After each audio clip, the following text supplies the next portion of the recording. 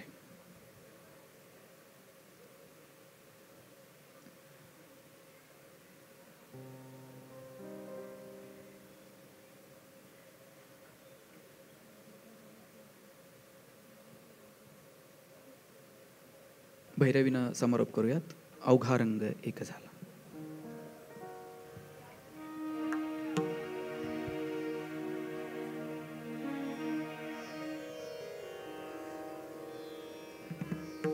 अवघा रंग एक झाला, रंगी रंगला श्रीरंग. अवघा रंग एक झाला, अवघा रंग एक झाला, अवघा रंग एक झाला, रंगी रंगला श्रीरंग. अवघा रंग एक झाला.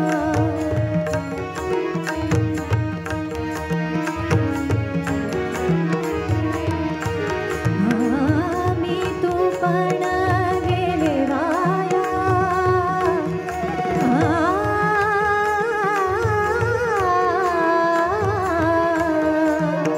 मी तू पण गेले वाया, पाहता पंढरीच्या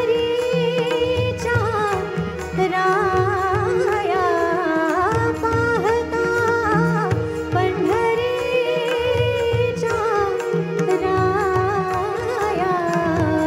अवघा रंग एक झाला, अवघा रंग एक झाला, अवघा रंग एक झाला.